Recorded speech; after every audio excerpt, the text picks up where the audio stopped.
was me. I don't know which material. I got to start, I already turned it on. Okay, sorry. Alcohol is implicated in 40% of traffic deaths. People drive stupid sometimes. Alcohol has been identified as in 36% of adolescent traffic deaths. Half of all murders in the United States involve alcohol or some other drug. 80% of all suicide attempts follow alcohol use. Why? Because alcohol lowers your inhibitions. Where normally you wouldn't pick up that gun and blow your brains out, if you're drunk, you can do just about anything because your inhibitions are gone. And this was the problem with Prozac. We didn't realize this when we first put Prozac on the market, but if you're an adolescent and you have an immature brain and you're taking Prozac, your inhibitions go away. So we had a lot of suicides, adolescent suicides due to Prozac usage. Medicine makes mistakes all the time. Just because they say it today doesn't mean that it's absolute. It's absolute for right now, but we may find out later that we were wrong. And medicine needs to admit that. The problem is that people are making so much money off the pharmaceuticals, they have a hard time taking it off the market because they're making too much money. Globally, tobacco causes 5 million deaths annually. The number is estimated to go up to 8 million deaths by 2030 if people don't stop smoking and letting their kids have a beer. This is a lager and smoking cigarettes. As cool as that is. In 2010, 10% of graduating seniors had used Vicodin and 6% had used OxyContin. 16 million people in the United States use prescription drugs for recreational use in 2010, and it's just gotten worse. It is so much worse now than it was in 2010. There are 5 methods of administration. You can take it by mouth, you can stick it up your butt into your rectum, and it will be absorbed through the mucous membrane. You can inject it into your veins or inject it into your muscles. You can inhale it. Or you can put it on the surface of the skin and it can be absorbed through the skin. Fastest and most potent means of getting drugs into your system is by inhalation, and the second fastest is by injection into the bloodstream. And of course, this is what we do with heroin. We can snort it, we can stick it up our butts, we can inject it, and usually we inject it. The blood-brain barrier is the network of tightly packed capillaries that separates the blood and the brain. Drugs' fat solubility determines the ease with which it passes through this barrier, as well as the placental barrier for a pregnant woman. The brain is the fattiest part of your body. It is the most nutritious. If you decided to eat somebody, the brain would be the most nutritious part of the body that you could eat. That's why we used to eat animal brains. We don't anymore because of mad cow disease. We don't eat brains anymore. But once upon a time, we used to eat brains. It was fairly nutritious food. We didn't have to eat as much of it to get as much nutrition from it. So if you have to eat a 16-ounce steak to get proper nutrition, you only had to eat 4 or 5 ounces of cow brains. But we don't do that anymore. And it's because of mad cow disease. Unlike the porous blood capillaries in most parts of the body, those in the brain are tightly packed, forming a fatty glial sheath that provides a protective environment for the brain. The glial sheath develops from the nearby astrocytes. To reach the brain, a drug must first be absorbed through the capillary wall and then through the fatty sheath. The sheath is known as the meninges. Once inside the brain, drugs influence the activity of neurons at their synapses. Drugs affect neurons in one of 3 ways. Either they can be an agonist, which mimics or enhances the neurotransmitter. It can be an antagonist, where they block the neurotransmitter. Agonist works like the neurotransmitter. Antagonist works in the opposite way. It blocks the neurotransmitter. And the third one doesn't make a whole lot of sense, by enhancing or blocking the reabsorption of the neurotransmitter. In other words, it does one or the other, depending on what the neurotransmitter is. One neurotransmitter that affects the strength of dependence or addiction of any drug is dopamine. It's the dopamine loop that gives you your buzz when you take heroin, when you shoot up with heroin or snort cocaine. It's the dopamine loop, and this makes you want to do it again. Dopamine gives the individual a feeling similar to adrenaline. Cocaine and amphetamines produce their stimulating effect by binding to proteins that normally transport dopamine, blocking its reuptake. So you have more dopamine in your system, and you feel good. Because the dopamine isn't reabsorbed, it is allowed to stay in the synapse longer, producing a stimulating effect that gives the individual a feeling of pleasure and excitement. If too much dopamine is left in the synapse in too great an abundance, or for a prolonged period of time, the individual might experience excitement that mirrors a psychotic episode. Oh, good, now we're acting crazy. Shit, I swear. You know they're going to be on this side, and as soon as class is over with, they're going to switch to the other side. That's what's going to happen.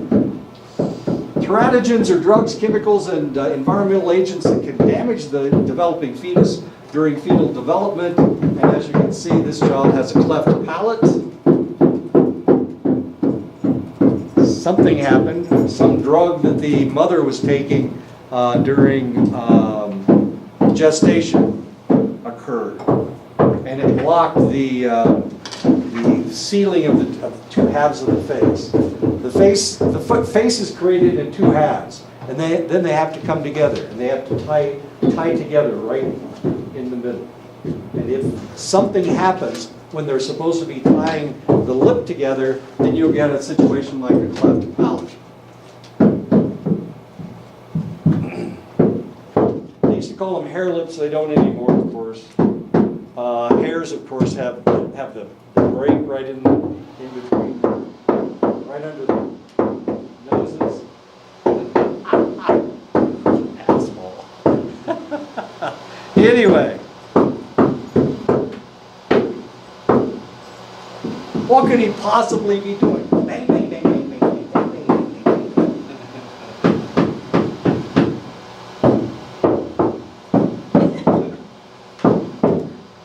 He's making sure that something is attached. He's not knocking something together. Well, maybe he's done. Okay. Drug addiction is a pattern of behavior characterized by physical as well as possible psychological dependence of a drug, as well as the development of tolerance. Dependence is a state in which the use of a drug is required for a person to function normally. Withdrawal is the unpleasant physical and psychological symptoms that occur when a person abruptly ceases using certain drugs. Tolerance is a state of progressively decreasing responsiveness to a frequently used drug. If you shoot up with heroin today, and you've never shot up with heroin before, it's only going to take a select amount of drug to give you a high. If you keep doing this over every weekend, you shoot up with heroin, by the fifth weekend, you're shooting up more heroin to get the same feeling. And that's tolerance. You build up a tolerance to the drug. That's the way it works. The hypersensitivity theory is a theory that addiction is a result of efforts by the body and the brain to counteract the effects of a drug to maintain an optimal internal state. Remember, the body always wants to be balanced. And if you're taking a drug, you're kicking it off out of balance. And the reason you're doing this is because it feels good to kick your body out of balance. So the body is going to try to regain its balance. And it does this by creating a tolerance to the drug. It's going to downregulate whatever that drug does. It's going to downregulate the number of receptor sites. And this is logical, because it doesn't want a toxic level that destroys the nerve. If that happens, then you've messed up. The nerve's gone. It'll never come back. So the body tries to protect it by reducing the number of receptor sites on that neuron. Withdrawal is more severe because the body becomes used to having a select amount of the drug drug in the system, and when there's not enough, the brain and affected neurons upregulate, making them more sensitive to the drug. Okay, so the body, once again, you have created a situation where the body is seeking this drug. It needs this drug. So if you take it away, all of a sudden the neuron is going to be seeking more of that drug. And so it upregulates, creating more chances for it to make contact with that drug. So now it's upregulating. It's increasing the number of receptor sites, hoping that it will find some of that drug because it needs it. It feels like it needs it. Once again, you've thrown yourself off balance. And now you're going to have withdrawal symptoms. Psychoactive drugs are drugs that affect mood, behavior, and cognition by altering the function of the neurons in the brain and include hallucinogens, stimulants, and depressants. Hallucinogens are also called psychedelic drugs and include marijuana, LSD, and mescaline. You cannot overdose on any of these on hallucinogens. You cannot overdose on LSD. You can't overdose on marijuana. You can't overdose on mescaline. Hallucinogens alter the sensory perception, inducing visual and auditory hallucinations. Stimulants include nicotine, caffeine, cocaine, and amphetamines. Stimulants boost activity in the central nervous system by altering the action of acetylcholine, the catecholamines, and dopamine. Stimulants are widely abused because of their powerful reward effects. With stimulants, there is a rapid development of a physical and psychological dependence. Withdrawal from stimulants lead to increased appetite, weight gain, fatigue, sleepiness, and in some cases, paranoia. Paranoia. Depressants are also called sedatives, tranquilizers, hypnotics, and include barbiturates, opiates, alcohol, and general anesthetics. Low doses reduce sensory responsiveness and slow cognition. Higher doses produce drowsiness and lethargy. Depressants are highly addictive and implicated in many suicides, accidental overdose deaths, and dependency. Depressants often mixed with other drugs cause drug potentation, the effect of one drug to increase the effects of another. Usually, did she dump all that paper? I swear. She's such a troublemaker. Okay, thank you.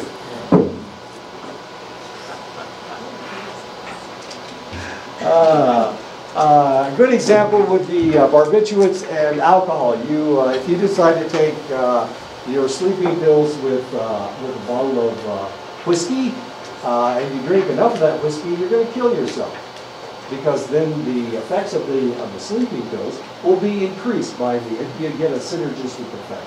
It's not a 1 plus 1; it's a 1 times 1, or it's a multiple effect, and you get a synergistic effect, unfortunately. And now you're dead because you put yourself to sleep forever. Whereas before you were just going to sleep, now you can't wake up.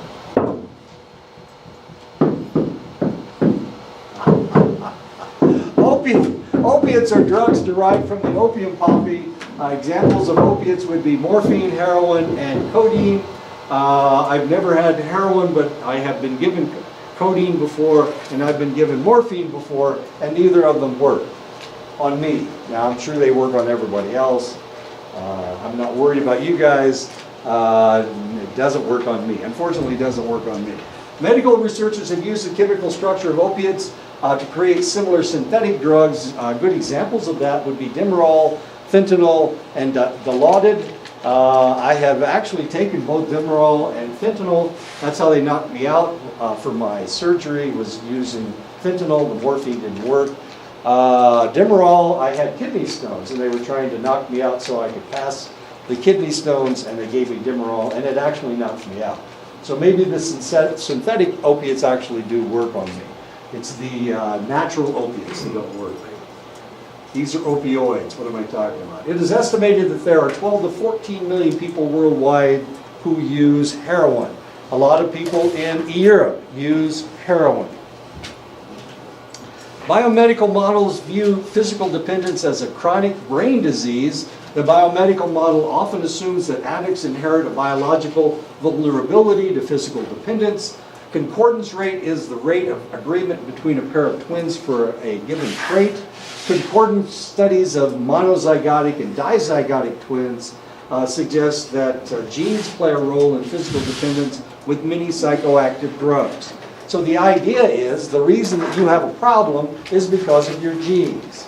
The reason I am not sensitive to opiates, heroin, codeine, and morphine is because of my genes. Now, curiously, my sister was also, she was overly sensitive to this stuff. So if she took an opiate, then it made her sick to her stomach. It doesn't do anything to me, but it made her sick to her stomach. So potentially there's there's something genetic about me that makes me insensitive to opiates. But I am sensitive to opioids. They can knock me out with fentanyl. So, when we talk about American Indians, a lot of people think that American Indians are overly sensitive to alcohol.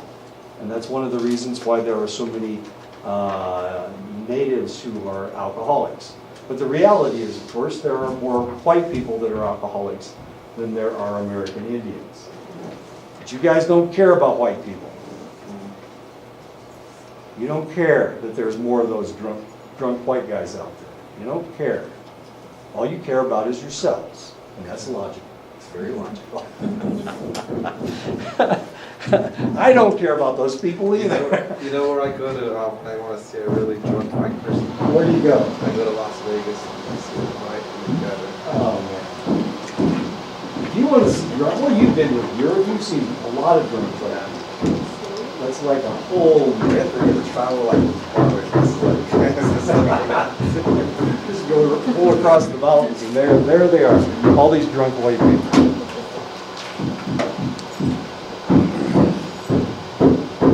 Luckily, we don't have any anybody on campus. It's a dry campus.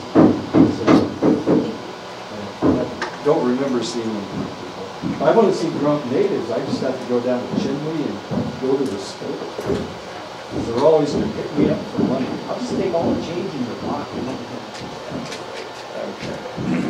That's why I hate to go to bashes. You took a drive from Look Jigay store all the way to the trading post, and you see a bunch of 40 bottles on the side. Oh, really? See, I never drove that. Maybe I should. That's probably the guy that comes to my house. Same brand, too. Is it really? Cheap booze in Farmington? Is that what's going on? I bring it from the mountain town. Durango. Buy our booze in Durango. The withdrawal relief hypothesis is the idea that drug use serves to restore abnormally low levels of key neurotransmitters. So now we know where to go if we want to see a lot of drunk white people. Las Vegas, right? Is that where we're going? Support for the withdrawal relief hypothesis are problems associated with neurotransmitter deficiencies, depression, anxiety, and low self-esteem. The model doesn't explain why addicts begin taking a drug in the first place.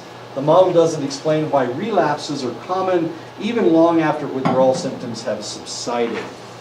And of course, that is the problem with the withdrawal relief hypothesis. The reward model views addiction as being motivated by pleasure seeking.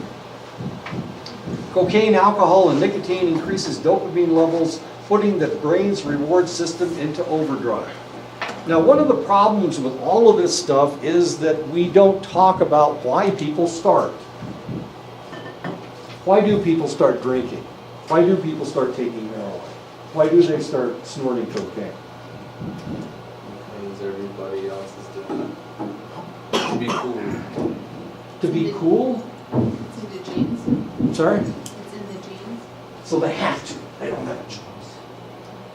They're drawn to it like a magnet. For an escape.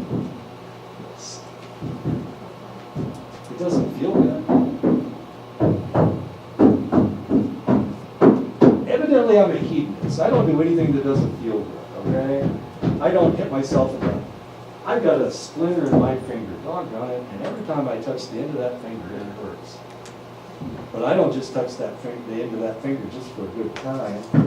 It hurts. That's not fun. I keep telling you guys, the only reason I'm here is for a good time. I'm having fun. I like teaching. I like talking to people. You guys, I love you guys. If I wasn't having a good time, I wouldn't be here. If somebody was giving me a harder time than they actually are giving me, I'd quit. I'd go home. Because I know I can have a good time with my wife.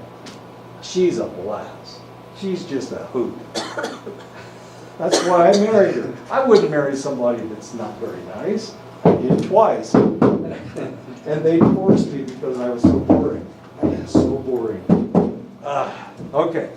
So the whole reason that people start using this stuff is because it feels good. If it doesn't feel good, why do it? Just to forget? Is that a good reason? It's got to feel good. Or are you doing something that doesn't feel good just because everybody else is doing it? This is a tough one. When I was, first time I had a beer, and I thought it tasted so bad, the other guy thought it tasted bad too. But he's a drinker now, and I'm not. So evidently, he kept doing it despite the fact it tasted bad. Yes. What do you like to drink? Sure. It must have made him feel good. You're drinking this because it tastes like lemons, right? It's bubbly. It's bubbly, and that's why you drink it. And no sugar. Doesn't have any sugar in it. I'm drinking the same stuff. I got LaCroix in there. Has a tad of lemon. It's pretty good. Sure, but I got a whole lemon in mine. Mine tastes good. You know, I'm afraid to let you taste this stuff, because then you wouldn't drink that stuff. This stuff tastes better. Anyway, mine tastes good and yours tastes bad. Cocaine, alcohol, and nicotine increase dopamine levels, putting the brain's reward system into overdrive, and that's what we're looking for. We're looking to get our dopamine buzzed up. According to Olds and Milner in 1954, the septal area of the hypothalamus is activated during all psychoactive drug use, leading to appetitive behavior. It makes you hungry for it. That's what they were talking about, Olds and Milner. People who are dependent on one substance are more likely to be addicted to others as well. So if you are an alcoholic, just stay away from everything else, because you'll start using whatever comes along. I had that friend who was every time she drank beer, she had to have a cigarette, which doesn't make any sense. She didn't normally smoke, she didn't normally drink, but if she had a beer, she had to have a cigarette. The two went together somehow, and I never could figure it out. Made her smell like an ashtray, which is not the most pleasant smell in the world. Gateway drug is a drug that serves as a stepping stone to the use of other, usually more dangerous drugs. I've argued this over and over and over again with addicts. They say, I'm not an addict because I started smoking. And the tobacco didn't lead me to alcohol. And the alcohol didn't lead me to marijuana. And then I'd ask them a question like, well, what did you start doing first? Tobacco. Well, what happened second? Alcohol. Well, what happened third? Marijuana. And now you take crystal meth. Explain to me why it's not why tobacco wasn't a gateway drug. I could have stopped with tobacco.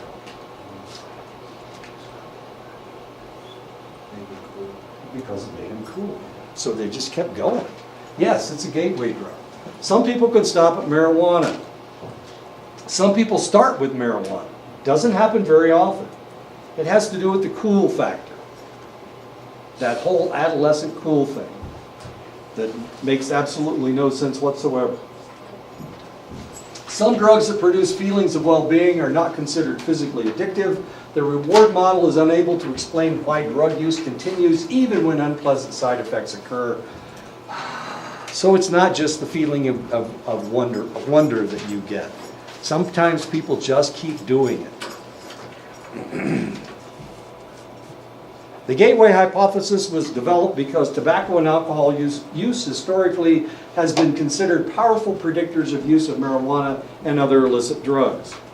But newer research findings indicate that environmental factors may have a stronger influence on the subsequent drug use. Economically deprived neighborhood environments, we still see lots of drugs. They had frequent exposure of drugs, they had less parental control as young children, and these are all things that lead to drug abuse. Incentive sensitization theory, to the two-stage theory, good feelings of drug use prevails. Drug use becomes automated behavior. In other words, you start using it because it feels good, and then it becomes automatic. So anytime you feel like you're bored, you pick up a cigarette and start smoking. Or you pick up a beer. You go to the refrigerator and pick up a beer. Sometimes on the weekend, I'm not really hungry, but I'm a little bit thirsty. I'm grading people's papers. I'm grading stuff. So I'll pick up a can of Mountain Dew to drink. Even though I'm not really hungry, I don't need the sugar. I'm a little bit thirsty maybe, but it's automatic behavior. So over the weekend, normally I'll drink 1 or 2 a day, but on the weekend I'll drink 4 or 5 because it's automatic behavior. I'm just drinking because I got nothing else to drink, I guess. Otherwise, I'm drinking that stuff.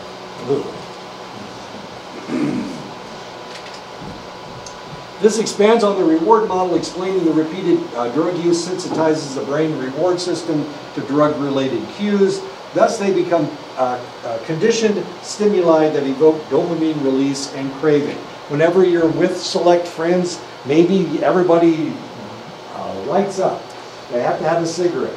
You go out with a select individual, they smoke cigarettes. You go out with another individual, they smoke marijuana. And so you have to do it too, because you're with them. This is automatic behavior. All of a sudden, it occurs with select individuals. Social learning models view addiction as behavior shaped by learning as well as by social and cognitive factors. A person identifies with a particular drug, seeing oneself as a drinker, which plays a key role in the initiation and the maintenance of an addiction. I'm a drinker. This is what I do. And so when people ask you who you are, you say, well, I drink alcohol. I like beer. I was watching a movie over the weekend. It was I Love You,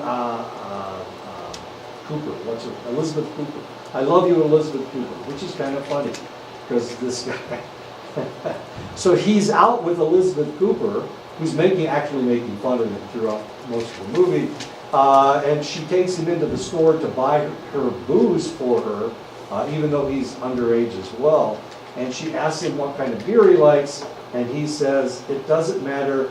I'll drink anything. I just love the Brewdog," is what he says. "I love the Brewdog," which is, he thinks is a cool thing to call beer, even though he doesn't drink beer. Brewdog, yeah, it's funny as far as that turns out. But see, he's trying to identify himself as a drinker. I'm a drinker. I love the Brewdog. It's one of the cool things that people call beer. According to the social control theory, I've watched that movie way too many times. I've memorized the dialogue, as sad as that is. According to the social control theory, the stronger a person's attachment to family, school, and other social institutions, the less likely he or she will be to break any social norms. So the closer you are the more you accept social control, the less likely you are to break any of that society's rules. I used to see this all the time. I grew up in a Methodist community. Methodists don't drink. They don't listen to nasty music. They listened to classical music, yada, yada, yada, yada, yada.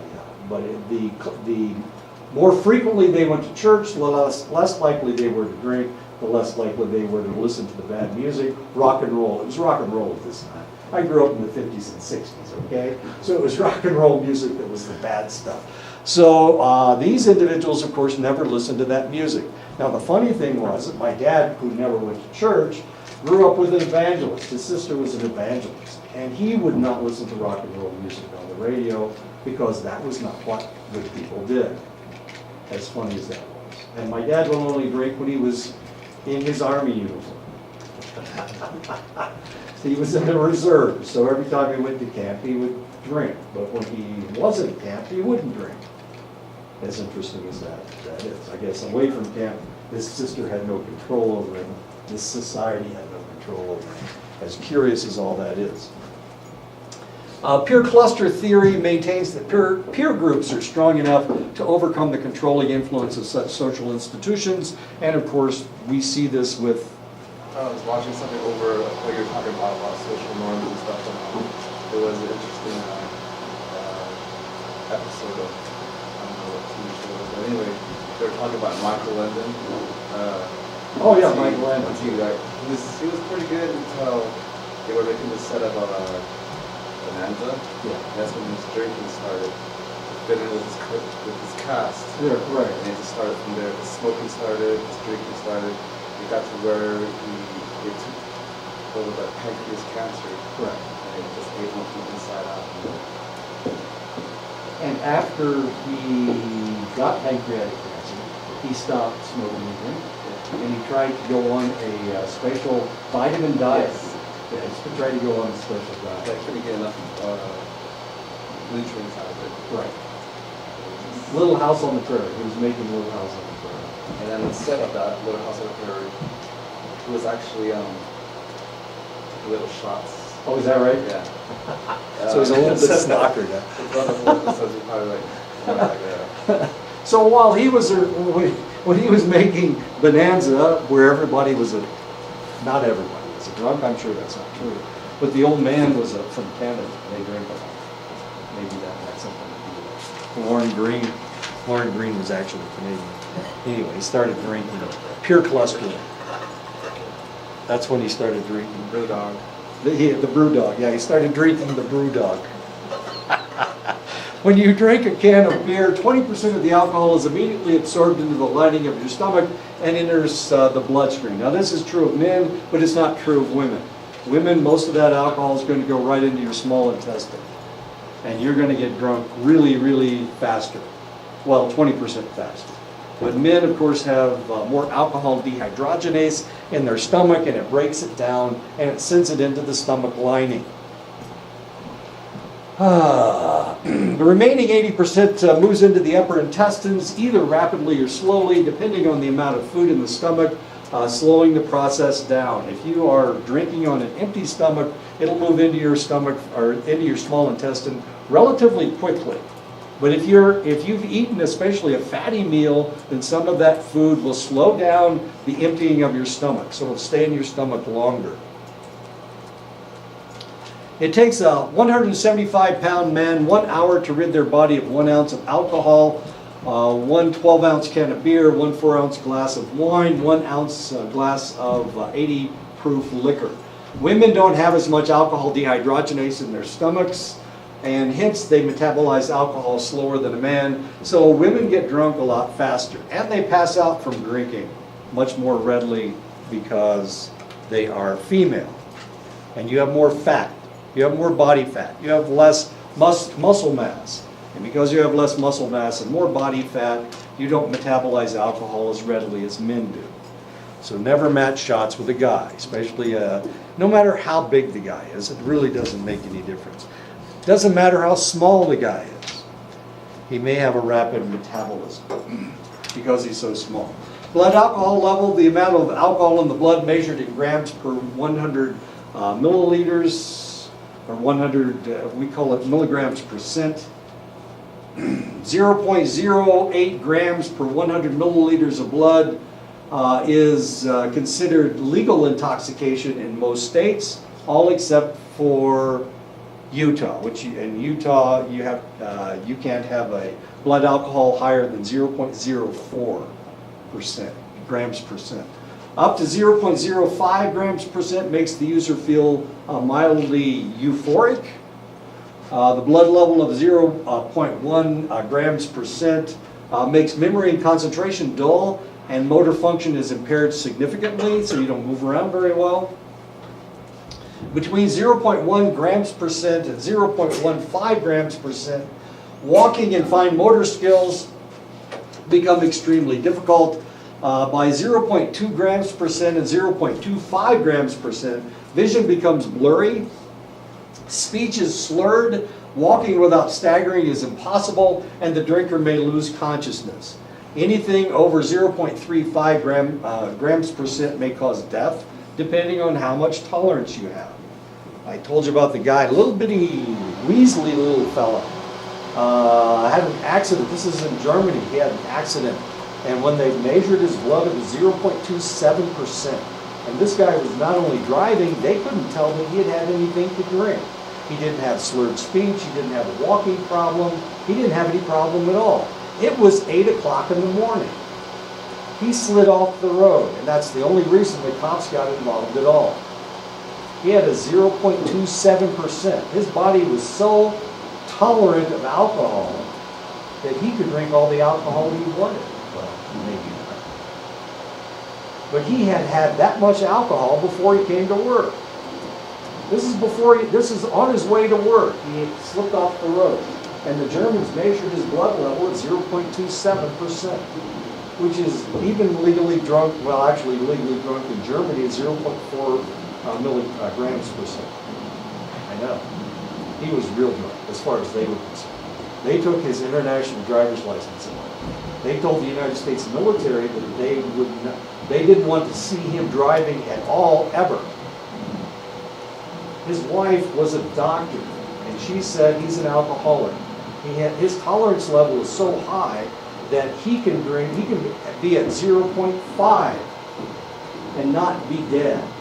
And the Germans, of course, she didn't convince the Germans.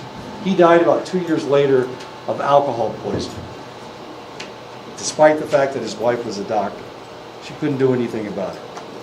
Anyway, alcohol use among U.S. adults, current regular drinkers, 50.4%, lifetime abstainers, 21.3%, former drinkers, 14.3%, current infrequent drinkers, 13.6%. Add all that together, about 2/3 of people drink sometimes. Some people drink a lot. About half the population drinks a lot. Not very many. If you put all that together, about 2 out of every 3 people in the United States drink. 1 out of every 3 people don't drink at all. These are former drinkers and lifetime abstainers. Non-drinkers, about 36%. About 1/3 of the population never drinks at all. Of course, I don't drink at all, so I'm one of these guys. I have been drunk before. That makes me one of these people over here, former drinkers. But I haven't had a drink since 1976. Was anybody born before 1976? Yeah. The kid in the back of the room was born before 1976. Are you old enough to be in college? I mean, really? Okay. So I haven't had a drink since all of you were born. 1976. How many years ago was it? 24, and this is what? 19, 30, 40, yeah, 40, 45 years. Oh, wait a minute, that's Vietnam, isn't it? Yeah, Vietnam ended in 75. 45 years ago. No. Research in 2008 showed that about 50% of Americans 12 or older are current drinkers, with 14% reporting current but infrequent drinking. At-risk drinkers are drinkers who have 2 or more episodes of binge drinking in the past month, or consuming an average of 2 or more alcoholic drinks per day in the past month. At-risk drinkers are most prevalent in adults 25 to 44 years of age. Between the ages of 18 and 24, individuals have the highest rate of binge and heavy drinking. And of course, we see this on college campuses, and that's a problem. Compared with women, more men are current drinkers, binge drinkers, and heavy drinkers. It may be because they tolerate alcohol better, so they think that they can handle it. And the answer is no, you can't, idiot. Prevalence varies by ethnic and cultural background in the following order. European Americans have a higher prevalence rate. Hispanic Americans are number 2. African Americans are number 3. Asian Americans are number 4. Asian Americans have less alcohol dehydrogenase in their systems and get more extreme reaction to consumption. We can put American Indians right here, right in between Europeans and Hispanics. There are more European American alcoholics than there are American Indian alcoholics. So what's the difference? Why do you guys have a reputation of being drunks? And white people don't. Despite the fact, go to Europe, they're all over the gutters. Las Vegas, we go to Las Vegas and we look at a representation of all the people in the United States. Most of them look white. Some Hispanics. Not natives in Las Vegas. Is that popular with natives, Las Vegas? Just only near the rodeo. Oh, the rodeo? Oh, well, there should be a bunch of drunks on the reservation right now. I know, but powwow ended on Saturday night, so yeah, people should be 49ing. And that should last until tomorrow, please. A good 40. I was told it was supposed to be done by the lake, but I don't know. A guy just about hit me. I was running across the road, and he almost went off the road and turned over, and he just barely caught it. If you're on that road going down to the lake, and it's got those 2 dips, well, he got caught in one of those things, and he almost went off. Right where I was with my damn dog. I didn't care if it killed the dog. I didn't want to die. Idiot. Anyway, nothing happened. He corrected just in time before he hit a big dirt clod. Anyway, so is there a 49 going on down there? Like they told me it was? I didn't see any fire. Usually there's a big bonfire. That's what. Nobody knows? You guys are such good people. That's wonderful. Research has shown that between 30 to 50% of people who drink routinely suffer from general depressive disorder. This is in comparison with 17.1% of the general population. So the reality is that people may be drinking as a self-medication because they feel depressed. If they drink, they feel good. So they're fighting their depression. About 50%. So the next time you go into a bar and just look around the room, about half the people in there are depressed. And they would be better off not drinking and going to a counselor and talking to someone. Of course, don't try to do it unless they want to, okay? I mean, if you go up to somebody and try to convince them that they're depressed, and that's why they're drinking, they're going to punch you right in the face, as has happened to me not more than one time. One guy hit me right in the head with a forehead with a beer bottle. It was one of those 40s that you were talking, and it was full. He hit me with the full one, not the half-empty one. If he'd hit me with the half-empty one, he would have busted, and he would have cut my forehead open. But it was a full bottle, and that's why it hurt, but it didn't break. Research has shown that 33% of people who drink routinely suffer from anxiety disorder. This in comparison with 5.1% of the general population. So we've got anxiety going on, we've got depression going on, and this is why people are drinking. Research has shown that between 14% of people who drink routinely suffer from antisocial personalities, which is why they're drinking all by themselves in the corner in a bar. And as soon as they drink enough, they're going to get up and try to pick a fight with somebody. Probably the smallest guy in the room, which isn't going to be me. This in comparison with 1 to 3% of the general population. So we've got a lot of mental illness among people that drink. Tons of it.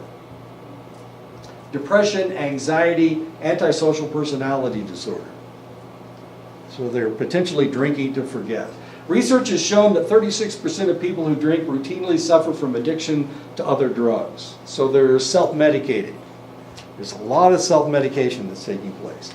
Alcohol breaks down into chemicals that inhibit dopamine and other neurotransmitters in the hippocampus that are associated with emotional behavior and cravings. Prolonged heavy drinking can cause the brain to shrink, especially in women. Binge drinking inhibits neurogenesis, the process by which neurons are generated. This is a normal brain of a 43-year-old, and this is the brain of an alcoholic who is also 43 years old. And as you can see, there's a lot more mass over here than there is over here. Drinking shrinks your brain. The first autopsy I ever did was a general. I thought it was great. Anyway, when we took his brain out, it was small. I was going, geez, why is it so small? It turned out he was an alcoholic. And the question was he, while he was still active duty, was he also an alcoholic? And the answer was, yeah, he was. But he lived to be, I don't know, how long was he? He was in his 70s. So he'd been drinking a long, long time. Yeah, his brain was like, yeah, it was like a peanut in there. It was really crazy. It was nuts. Korsakoff syndrome is an alcohol-induced neurological disorder characterized by the inability to store new memories. Korsakoff syndrome is caused when alcohol interferes with the absorption of thiamine, also known as vitamin B1. And of course, they've got a problem with their brain being atrophying as well. Chronic use of alcohol weakens the immune system. It damages cellular DNA. It interferes with endocrine system functioning. It disrupts the secretion of growth hormone. It is linked to decreased testosterone levels, impotence, and lowered fertility in men. It's linked to decreased estrogen levels, menstrual disturbances, and miscarriages in women. This is not good news. There ain't no good news up here. It really screws you up. If you drink for a long enough period of time, if you're a boy, you ain't one no more. If you're a girl, you can't reproduce. So in essence, you become something in between. What's in between a boy and a girl? A newt? Newt. I just made it. Actually, I didn't make that up. Kurt Vonnegut made it up. Who was an alcoholic, by the way. As curious as that is. I know. He called them newts or neutrals. Somebody in between a boy and a girl. Somebody that doesn't want to have sex with anybody. He called them newts. There has to be a good word for it besides newt. I'm sure Facebook has come up with a better word than newt. Anyway, that's what happens to you if you drink. Your testosterone goes down. You can't make babies. You can't have sex. If you're female, your estrogen level decreases, and all of a sudden, your menstrual periods are screwed up. And of course, you can't make babies either. Okay. Not good news.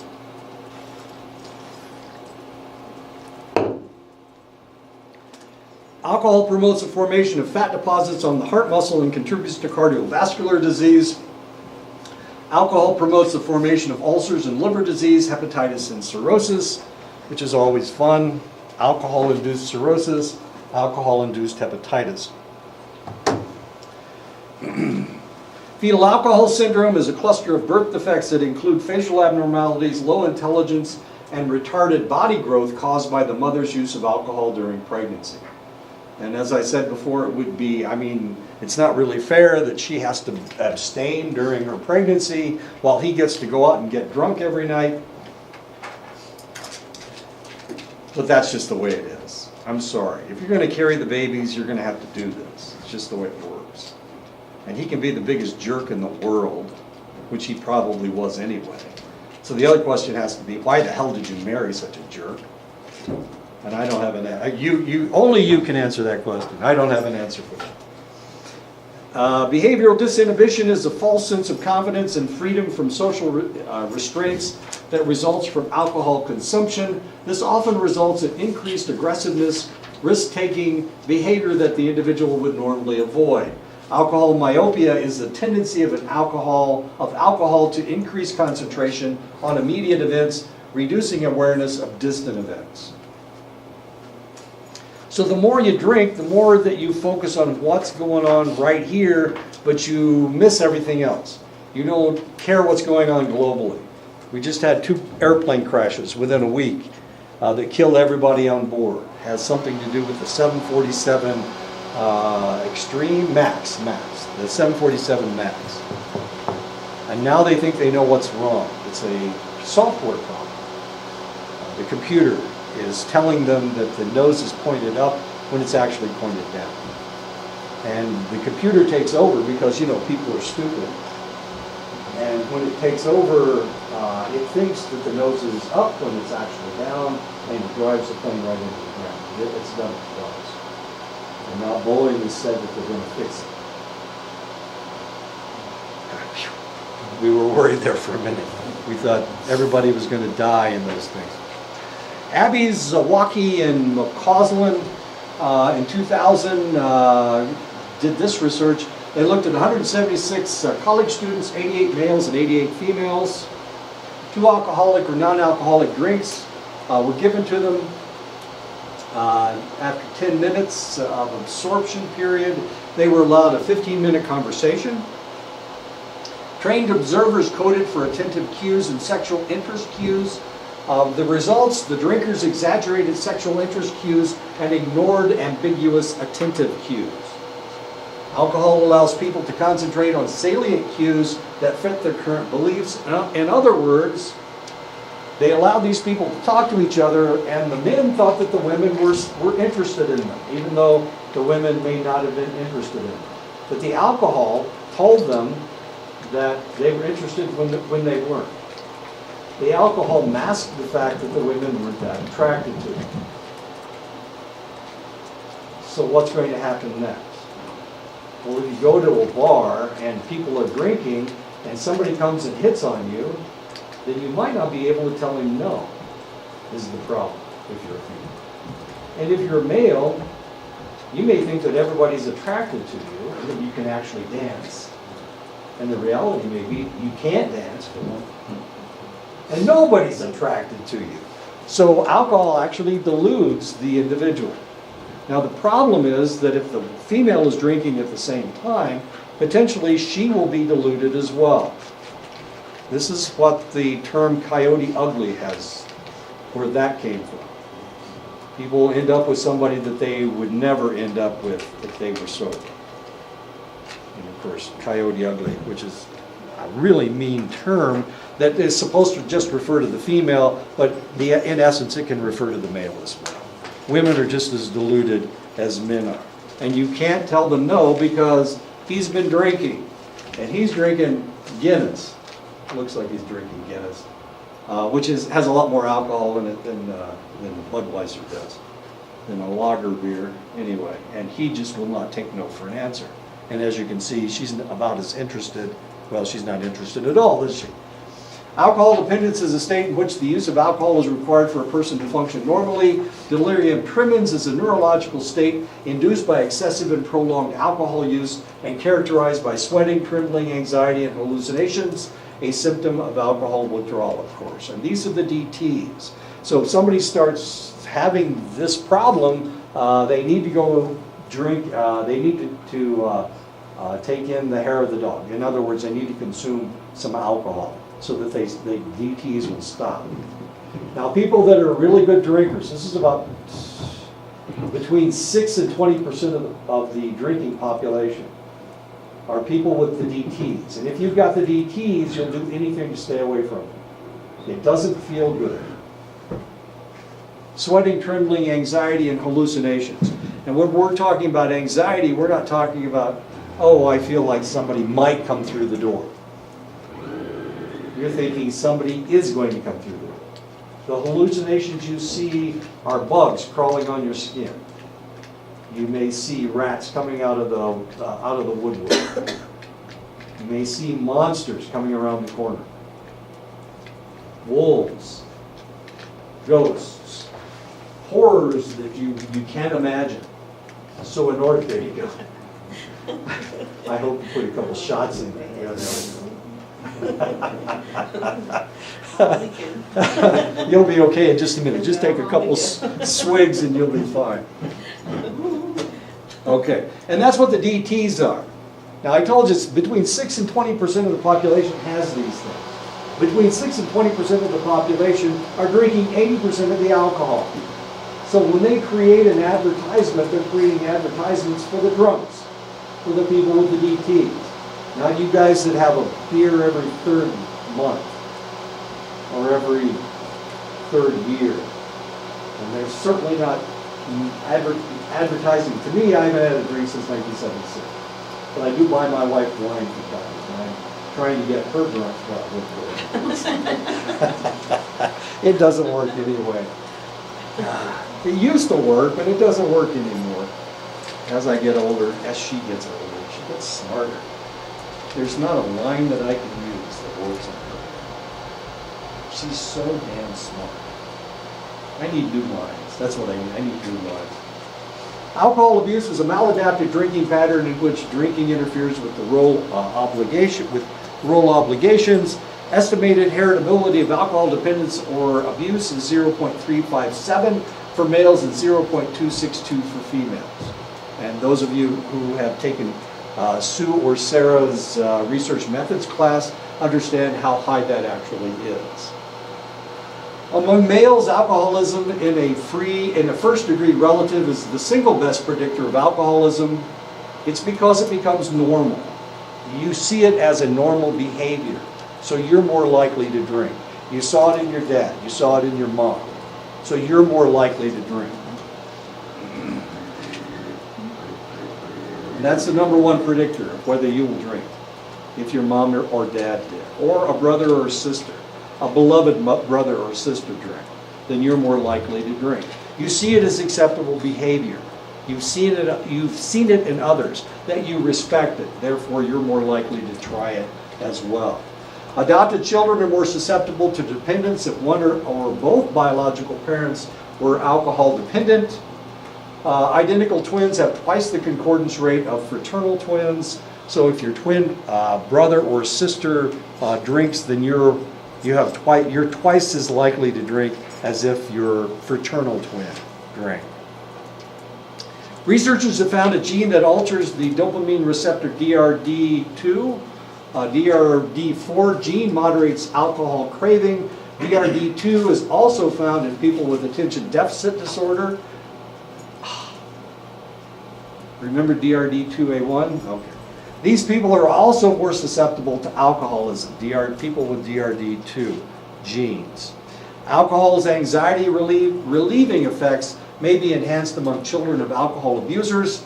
They seem to lack a feedback mechanism that signals overconsumption. People with select personalities are prone to overconsumption. Individuals with quick tempers and people that are impulsive, intolerant of frustration. And if you've ever watched any old movies, a lot of time the drunk is the guy who has a quick temper, the individual that is impulsive, the one who can't handle frustration, gets into a fight if somebody doesn't do what he wants them to do. They're vulnerable to depression, and they are attracted to excitement. And of course, it brings me to one of the old movies, Cat Baloo. There you go. B. Marvin. Yeah. Did he win an Academy Award for that portrayal? He played as a gunfighter. Yeah. Drunk. He had to for a sober, while. he had to sober up. And his horse was a drunk too. What a great movie. Current models of alcohol dependency emphasize the interactions of environmental and genetic factors. Children who are problem drinkers tend to be high in sensation seeking, impulsiveness, disinhibition, deviant peer group association, low parental control, of course. And this is a problem. This can be a problem. These kids are slated for trouble because they're sensation seeking. They are seeking friends who are deviant. When they assessed the parents of problem children, they found the parents were less supportive, they had less than ideal marriages. And there you go. People who drink tend to have a temperament that includes attraction to excitement and intolerance of frustration. People who drink tend to have behavioral uncontrol, which is a personality syndrome characterized by aggressiveness, unconventionality, and impulsiveness. People who drink tend to have negative emotionality, which is a state of alcohol abuse characterized by depression and anxiety. All of this is a problem. The tension reduction hypothesis states that drinking is reinforcing because it reduces stress and tension. The self-awareness model states that alcohol distorts information processing, making the drinker's thinking less self-critical. The self-handicapping model states that drinking is an excuse for personal failure. You know, it's really kind of funny, and I was thinking about this earlier. It's really kind of interesting that I grew up in a dry county where there wasn't supposed to be hardly any drinking at all. Yet I have come in contact with this on a fairly continuous basis, mainly because I worked in medicine. And usually these are the guys that come into the emergency room. These are the guys that I had to treat. So despite the fact that I grew up in a place where nobody drank, I came in contact with this on an almost continual basis when I got into medicine. And of course it's very frustrating. I'm not naive enough to think that, well, if nobody drinks in Delaware County, Indiana, then nobody drinks anyplace. Well, that's not true. Well, I knew that wasn't true when I joined the military and when I started working in the emergency room. This was every third person that came in because they were drunk. Maybe they were too drunk, or they had had an automobile accident. We had a guy that was going 80 miles an hour. This isn't funny, but I don't know that. He was going 80 miles an hour and he passed out in his car. He crashed into a van full of a family. 3 of them were dead. 3 of the family members were dead. He wasn't hurt at all. They just brought him in because they wanted to see if he had a concussion, which he didn't. He didn't have a concussion. 3 of the people in the van that he hit died. They were the youngest in the family, too. There were 6 kids in the family, and there was a mom and dad were in the car.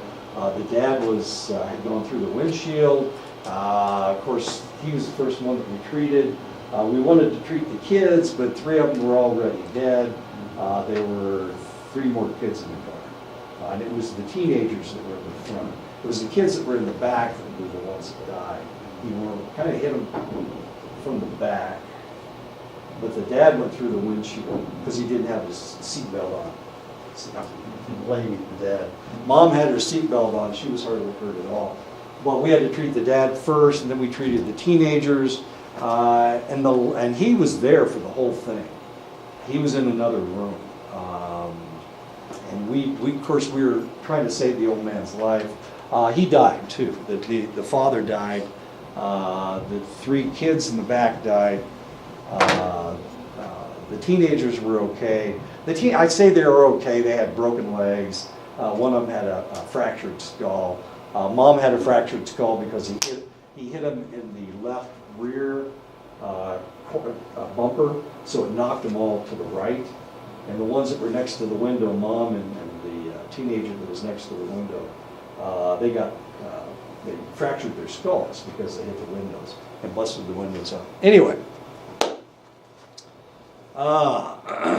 and of course you want to punch the guy right in the mouth. Of course, all night long we've been working on this family, trying to save the old man's life, trying to save the daughter's life. It scalped her when she went through the window. It broke off. It didn't break off clean, and it grabbed a hold of her, cut her head, and it just ripped her scalp all the way back. She had long hair. I mean, it was down to her knees. I mean, that's how long her hair was. But it ripped her. It took off the top of her scalp. As ugly as that is. And then, like at 4 o'clock in the morning, we finally got in, and we took him to the X-ray to have it. And of course we had been fighting to keep everybody alive all night. We just sent the 3 babies to the morgue, Had just sent the dad to the morgue, and here we had to take care of the guy that had caused this, who had passed out and knew nothing about life. Nothing. He'd been passed out. We were afraid. The cops, when they picked him up, they were afraid he was dead because he was unconscious. He wasn't breathing very well, and then he vomited. And when he vomited, whiskey or whatever he was drinking. Whiskey with a beer chaser is what he was drinking. We got a bucket of it when he came, after he came in. Of course, you want to just punch the guy right in the face. You want to knock him out again. Of course, you can't do that. Anyway, that's kind of the kind of stuff that we got to see. The tension reduction. This is in Omaha, by the way. It's Catholic. 80% of the population of Omaha is Catholic. The tension reduction hypothesis states that drinking is reinforcing because it reduces stress and tension. The self-awareness model states that alcohol distorts information processing, making the drinker's thinking less self-critical. The self-handicapping model states that drinking is an excuse for personal failure. It's really kind of interesting because right now I'm reading a novel about Iceland. And of course, who even thinks about Iceland? But it turns out there's a lot of drinkers on Iceland. It's an island, so there's not a whole lot to do. And it's cold there. So people drink a lot. And they drink some really heavy stuff. Some really heavy liquor. They don't drink beer. They drink vodka. And they drink methylated spirits. I'm not exactly sure. I haven't figured that one out. They call it meth. It means methylated spirits. It's an extract. It's some kind of I don't know, like menthol extract. I don't know what you'd put it in. Only the Icelanders. But anyway, this guy's a cop, and so he keeps running into all these drunks, drinking heavily. And of course, everybody drinks, so that and hardly anybody drives because they have public transportation. Well, it makes a lot of sense. That's one of the reasons why you have so many drunks in Europe, because there's such good public transportation. Social context exert a strong influence on drinking. Members of fraternities and sororities drink more heavily than other college students. Men who drink heavily may seek out social contexts in which this is tolerated in same-sex groups, such as fraternities, or I've got all these buddies that I drink with, that kind of thing. Alcohol expectancies, beliefs about alcohol predict its effects on the individual. Beliefs about pure use predict the individual's use. So if your friends drink, then you're more likely to drink. If you're the one teetotaler in the group, pretty soon people start calling you boring and stuck in the mud. So pretty soon you don't hang around with those guys anymore. They want people that get just as drunk as they do. If you've ever watched the movie Hangover, those aren't four guys that, and there's not one of those guys that doesn't drink. Actually, and then they added the fifth guy and he dropped roofies on them. And then they had their episode. But I think there's a Hangover 2, isn't it? Isn't there a second movie where they go to Thailand or something? Bangkok? No, well, that's I've never seen that movie. Is it any good? The first one was kind of funny. But the funniest part of that movie was the Korean guy. The naked guy that jumps out and beats the holy hell out of it. He's actually a psychiatrist or psychologist. He's a doctor. He's a medical. I thought he was a medical. He's a medical doctor. Yeah, he's pretty funny. I think he's just a hoot. I've been to Korea. They're not that funny at all. Boy, he's so funny. Anyway, okay, so you're not going to hang out with people that don't act like you. Drug treatment, one detoxification agent is naltrexone, an opiate antagonist which reduces alcohol's reinforcing properties, so you can treat people with naltrexone. It takes away the buzz. It won't let them get a buzz. Aversion therapy, behavioral therapy that pairs an unpleasant stimulus with an undesirable behavior. If you give somebody Antabuse makes them vomit. If alcohol hits their stomach, they immediately projectile vomit, which is always a lot of fun. So if you give somebody Antabuse, then that's exactly what will happen. They will vomit. And that's known as aversion therapy. Does this work? We had a lady that talked her doctor into giving her Antabuse. Her husband was a top sergeant, was a first sergeant, and he was a drinker. And he would go and he would drink all night long and come home at 9 or 10 o'clock. By that time, he was pretty snockered, and she got tired of it, and they weren't making any money because he was drinking up all the money. So she talked her doctor into giving her Antabuse, and she started slipping him Antabuse in the morning. So when he went to the NCO club, he would start vomiting, and he thought that he thought he had pancreatic cancer, he thought he had an ulcer, he thought he had all of these problems, and of course he's this bossy 6'4", 300-pound guy, all muscle, goes into the doctor tells him, "You mean your wife didn't, I thought she told you that she was giving you Antabuse." You know, it's one of those kind of deals. And he just about tore that doctor up. Of course, you're not allowed to kill officers if you're an enlisted person. So he actually didn't, but he was really verbally abusive to the guy. And he lost a strike because he abused the doctor. He divorced his wife, went back to drinking, and he died in an automobile accident about 6 months later, which is a lot of fun. This all happened at Ramstein. I know. That's why I knew all about this stuff. And I had to draw his blood one day, and that's when he told me the story of his wife giving him Antabuse. Of course, I knew what Antabuse was, so I thought it was funny. He was a jerk. He was a mean drunk. He was not a happy person. Anyway, he died about 6 months later. And I got to check him into the morgue, so everybody's happy. Relapse prevention programs, self-help groups.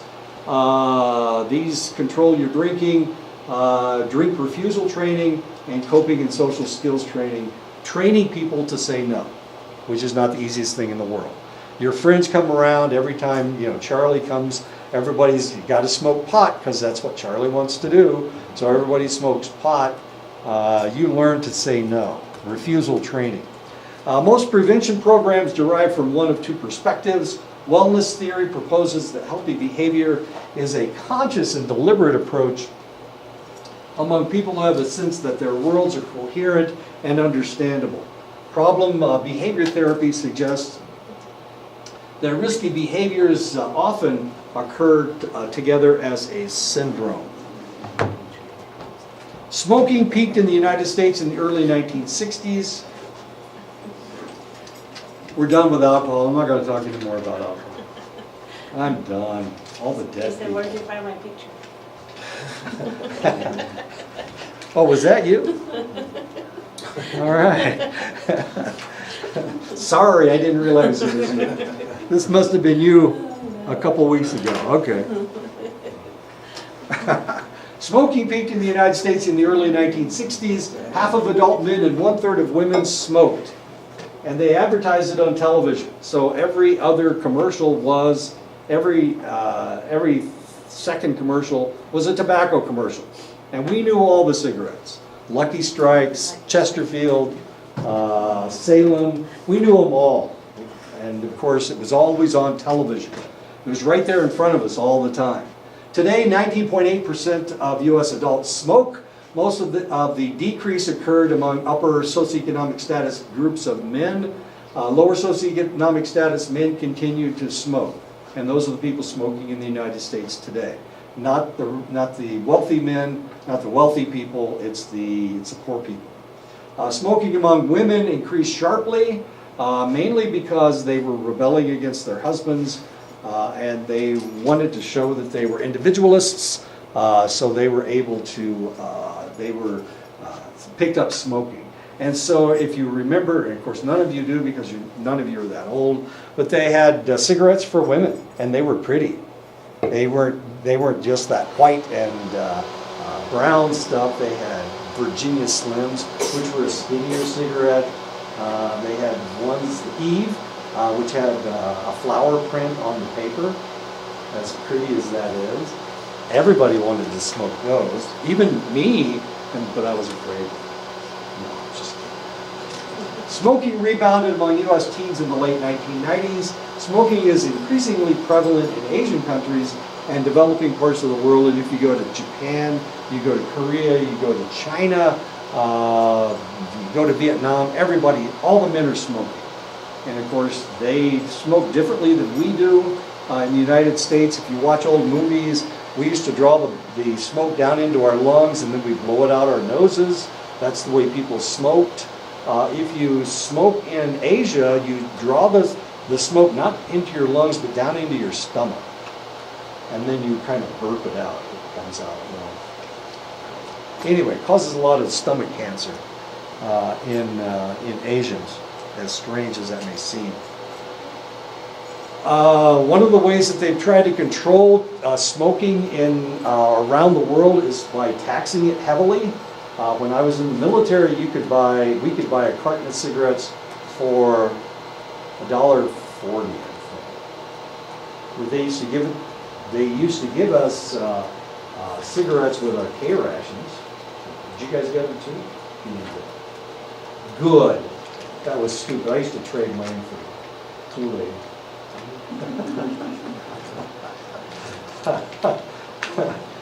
Water doesn't taste very good.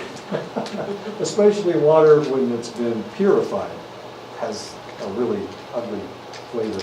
And I don't know if you've ever tasted a canteen. Canteens don't taste very good. Especially the metal ones that we had. You guys had plastic ones too.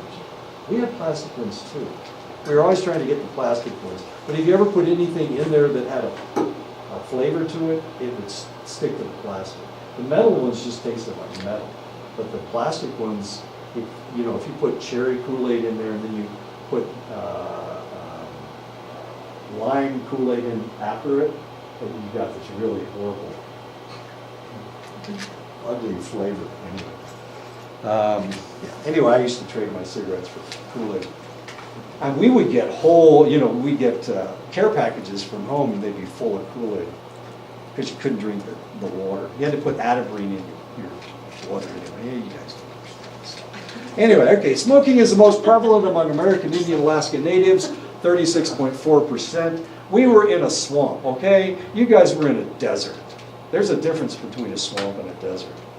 Okay, swamp, everything tastes like the stuff around you, yeah. Everything tastes like the swamp. And the swamp has got dead things in it. They dump their fish waste in there. It's horrible. It's worse than you can possibly imagine. It's all contaminated with human waste anyway, and everything tastes like the water. So you have to purify the water, and you got this horrible smell of human waste in your nose. But that's what the Euphrates River was like too. That's what? The Euphrates River. Yeah, exactly. There you go. Just take a swig out of the Euphrates River. That's like living in Vietnam for a week or something. Yeah. Exactly. They use the Euphrates as a sewer. All of Vietnam is a sewer. It's nasty. They fertilize with their own waste. Yuck. Smoking is the most prevalent among American Indian Alaska Natives, 36.4%. The second most prevalent group that smokes are white adults between the ages of 18 and 24, 21.4%. African American adults smoke at 19.8%. Asian Americans smoke at a rate of 9.6%. But this isn't Asians, this is Asian Americans. Asians in the United States don't smoke because they don't like to spend the money for the tobacco. Many teenagers begin to experiment with smoking during middle school and high school. By grade 12, about 13% of boys and 11% of girls are frequent smokers, defined as having smoked cigarettes on 20 or more of the past 30 days. Stupid high school kids will stop right